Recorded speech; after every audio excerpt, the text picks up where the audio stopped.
Hello, Love Letters podcast listeners. This is Christina, or KB as you may have heard me referred to in previous episodes. I'm the producer of the Love Letters, Life, and Other Conversations podcast, and I'm happy to introduce this week's episode to you. Jane and Wendy are using a song called Let It All Go by the artists Birdie and Rhodes. It's a beautiful song, and we invite you to go and find it wherever you listen to music, iTunes, Spotify, or whatever platform you choose. Have a listen, come back, and join the conversation. Hello, Wendy. Hello, Jane. Welcome to Love Letters, Life, and Other Conversations. I love that song, Wendy. Tell me when you first discovered this artist and why you've decided to choose this song for our conversation, please. Okay, I think I first heard Birdie, but probably didn't know that her name was Birdie or anything about her when she first did Skinny Love, which I think was when she was about 14. She did a cover of Skinny Love. I just thought, what a beautiful voice. Her mum is a concert pianist. Oh, wow. He taught her to play the piano, and then she's just got this magnificent voice of an angel as well. She comes from a very, very musical family, and she does quite a lot of covers, but she also does a lot of original stuff as well. And I just think that I started listening to her probably towards the end of last year. You know, she was born in 1996, which makes her how old? Oh, gosh, 10? I've got one that was born in 95. So she's a year younger than my Maddie, which makes her 25.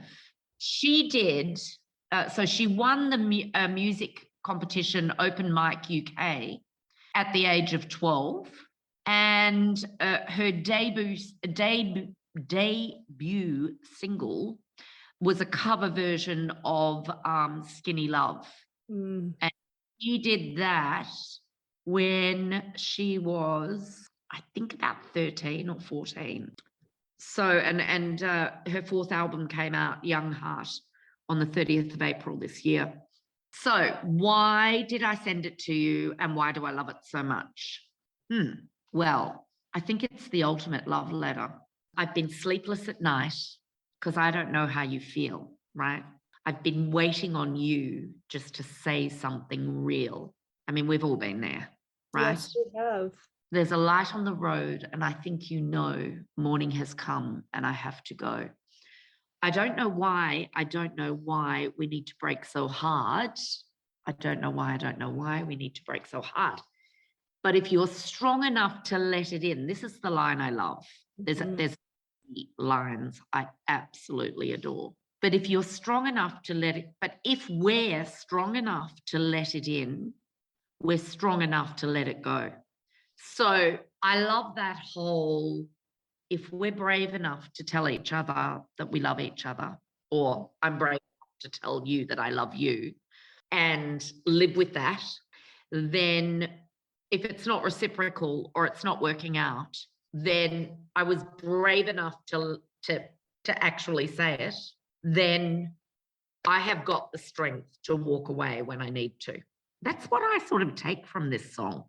Gosh, it's all so good. And I love that she's 25 years old and she already gets it. It took me twice that long. I know. I don't think I've got it yet. Work in progress, all of us. But I love that.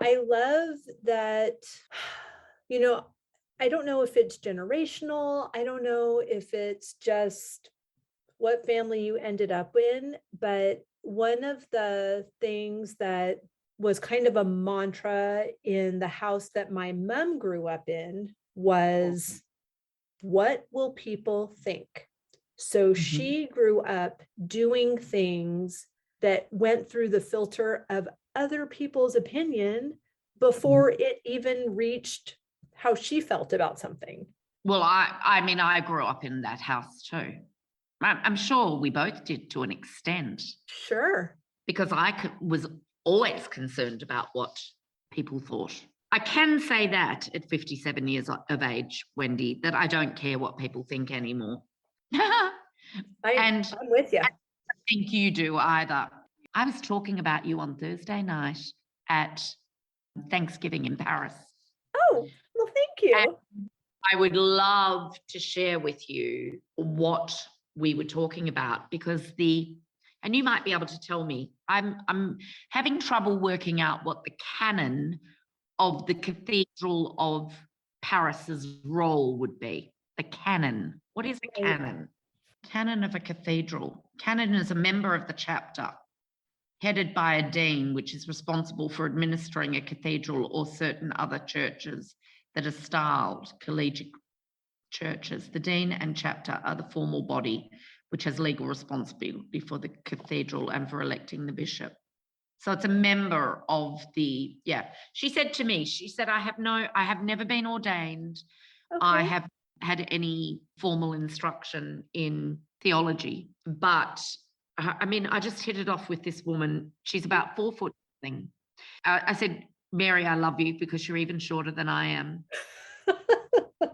We were standing in the kitchen. She looked at me we were preparing the Brussels sprouts and she was doing the sweet potato. Yeah. And we were chatting away in the kitchen, on Thursday afternoon, cooking together. And she just turned around to me and she said, Jane Webster, who are you? Who are you really? Oh, I love her. I know. And I just put my hands over my face and I said, oh my gosh, Mary, you're reading The Untethered Soul, aren't you? And she looked at me and she said, stop it. She said, I love the book. And I said, I love that book too. And she said, no. Laurel must have told you, or you must have seen it on the way in. I said, I didn't see it on the way in. I know that you are quoting chapter 3 of Who Are You from The Untethered Soul. Gorgeous. And so we got into this conversation, and then she dragged me into the living room and she sat me on the couch and she said, I have to recite a poem to you, which perhaps we could do as our next love letter. Yes. It's incredible. But there's this part in the poem and it talks about joy and how we all must accept joy. And I said, stop. And I said, my friend Wendy says, I am only available for what delights me. Exactly. And the word delight was actually the word, not joy. There was joy in there as well. There was joy, there was delight, and there was pleasure. And they said, life doesn't in this poem, it basically said, life does not absolutely require pleasure, but it does require delight. Gorgeous. And it was just one of those aha moments. But I think this song by Birdie sort of had this impact on me for that reason. The fact that if we can be brave enough to speak our truth, and sometimes that's incredibly hard and it takes a lot of guts. When things go wrong, we should be able to be brave enough and we should have the strength to go. We should be able to let go and get out. We should have that strength, because if we had the strength to go in the beginning, then we should be able to get out as well. It might be a different door that we have to go out, and it might be a different conversation, but it requires the same strength, I believe. And I feel like that strength is so rooted in self-love, and which is explored more through self-awareness and just identifying what is important to you and what you are available for. Like, I am only available for what delights me, but also what you are not available for. I am unavailable for XYZ. And when you know those things, when you're faced with circumstances and conversations and relationships, you can act out of this space that has become your habit to take care of you. it's not selfish, it's No. self-preservation, Mm. and Mhm. you're modeling maturity and growth and beauty and love to so many people. I love what you said about habits and how it becomes a habit. In I Want More the Next 30 Years, you know, the little 6-week course I do, Yes. one of the things that we do in, I think it's week 2 or week 3, is we all tell each other a new micro habit that we have formed. Have we talked about this before, or did we just talk about it when you were here at Bosque? I think we just spoke about it at Bosque. The research shows that if we take a small little habit that we want to become a new habit, something that we would like to become a habit, we attach it to something that is already ingrained. So, for instance, my micro habit when I did this the very first time, and it's become what I do about 11 times a day, I've worked out, because I counted it a few weeks ago. I attach this new habit to washing my hands when I go to the bathroom. Oh. And now ask me what the micro habit is. Please tell. Do tell. Micro habit, as I'm washing my hands when I go to the bathroom, is to look in the mirror and check in with myself. How is your purpose going today, Jane? What was your purpose when you got up this morning? What did you want to achieve? How did you decide you wanted to feel? How's that going? And if something bumped into you on the road of happiness, for instance, how did you deal with that? And I have little conversations with myself. I mean, if there was a camera in there, people would think I'm absolutely mad. But I've got to tell you, Wendy, I love this new habit. I love it. Good. I'm going to borrow that habit for myself. It's so good. And it's so good to look at your face while you are asking yourself these questions. I was reading a book where the woman was talking about just the things that we say to ourselves and how they can be unkind, and you can be mad that your pants don't fit, or that you're lazy or whatever. And what the woman suggested was changing that pronoun to her or she, and personifying your own body.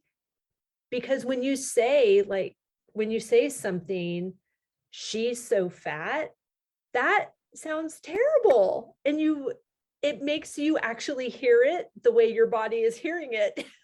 And I just found that probably a good thing for that inner voice to hear that. Because that inner voice is just the child in us, isn't it? Right. Absolutely. And I would never say that to her. No, exactly. Exactly. And it's funny that you have just said that, because the other line that I love in this song by Birdie is, who says truth is beauty after all? And who says love should break us when we fall? Well, it often, but it shouldn't be that we're irrevocably broken, But I think that whole looking in the mirror is a form of truth. It's not always a beautiful look. Right. I remember it would have been 30 odd years ago. Oh, what's his name? Tony Robbins. Yes. You know who I'm talking about? Yes. I had his big, thick book called Awaken the Giant Within. And in the very first chapter, he talks about waking up with purpose, with intent. So decide how you want to be each day when you wake up.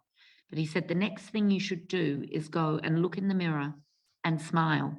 Because he said people don't use the hundreds and hundreds of muscles that are in their face, and that we have to train ourselves to smile. So I have always done that. For the last 30 years, I've done that because I just think he's a genius.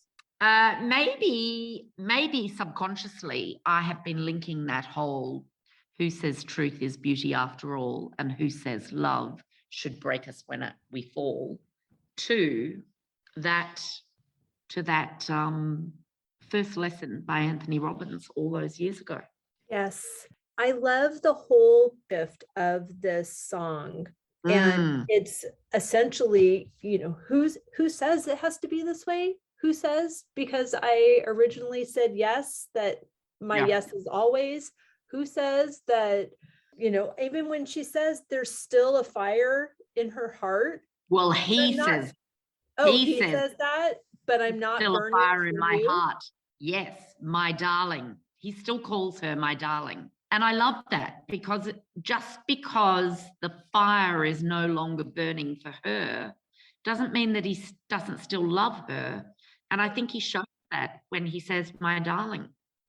But they both worked out that it's gone, and neither of them are prepared to just live with beige.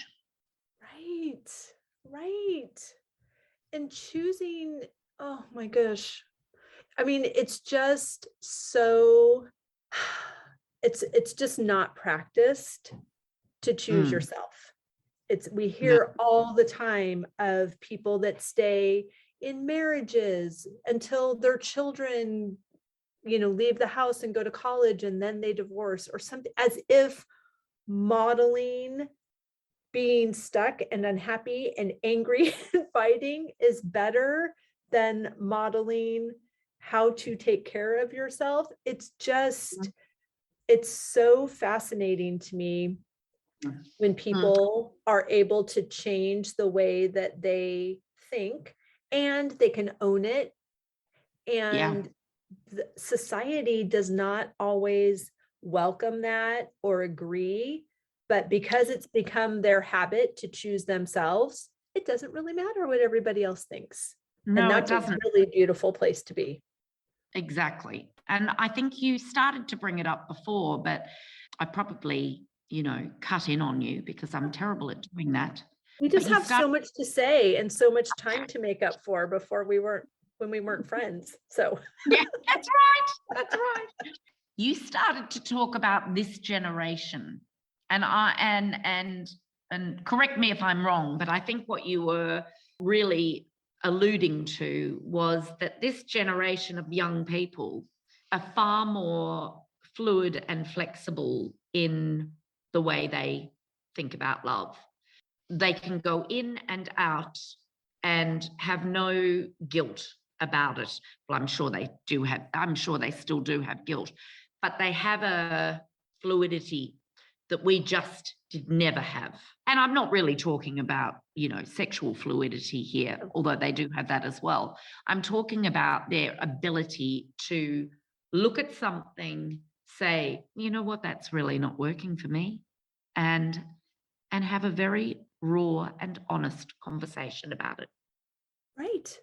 And even I feel like there are quantum leaps in the things, just in the past 5 years, the things that we would have never even spoken of, and now it's celebrated, and it's great.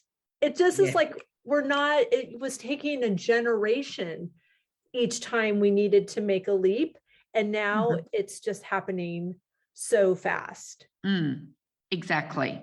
And this whole, even the opening lines, Wendy, I've been sleepless at night. Well, I remember being sleepless at night. I remember being sleepless at night every time I went out with a new boy because I didn't know how he felt.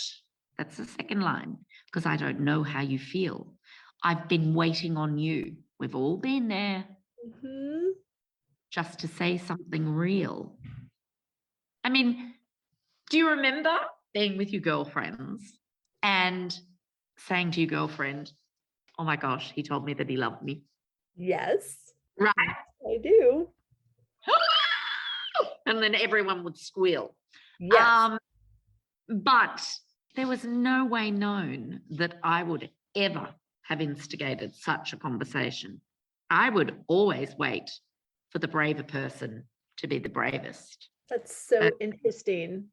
And luckily for me, I always seem to have boyfriends that instigated that sort of conversation. Well, I mean, some didn't say anything, but the ones that actually said that they loved me, they instigated it. Imagine if you had two. Here's a question for you, Wendy. What would happen if there were two non-instigators? Oof, right. Well, once they finally got together, they would stay together. If one can't, well, I guess one of them would have to get brave enough to say it to the other one, really, wouldn't it? And then if they ever didn't feel that way anymore, they would never break up. Yeah. Yes. I am such a proponent of using your words. If it's painful, okay, let's just get it out and work through it and get it over with and move on. Yes. And not knowing is excruciating. And who says truth is beauty after all? Truth can be really ugly. Yes, it can be really messy, really murky, really hard. And who says that love should break us when we fall? Well, we all know it does, but it doesn't have to be forever. Right. Better off being truthful, it all being ugly and murky and having no regrets. Absolutely. An unlived life, I'm not available for that. I know you're not, my friend, and I treasure that in you, which is why I'm loving having these conversations with you. As am I. From today's love letter. Making a habit of saying yes to yourself is, it's everything. Yeah, I think you're right. And I love the big lesson behind this song, this love letter. And that's, if we're strong enough to get into it, wade into murky waters, then we also have the strength, no matter how hard or how horrific it feels, to wade out of the murky waters to safe land and keep going. We owe it to ourselves and we owe it to everyone that's watching. Yes, we do. We do. Particularly when we've got little people that we are a role model to, or young adults that we're a role model to. Young adult that's a role model to me, 25 years old, already knowing all the things. Birdie is amazing. I know, isn't she incredible? I love her. Oh my gosh, I would love to meet this kid. I have so many questions for her because her songs just speak to me, which anyone that watches my Instagram knows that. It's like, oh my gosh, when is Jane going to get off Birdie? Nobody thinks that. And even if they do, we don't care what they think. We care what you think. No, we don't. We don't. Well, I loved today's conversation, Wendy. So did I. I look forward to next week's conversation with you and the next love letter. Same. Have a beautiful rest of your day. You too, Wendy. Bye-bye. Bye.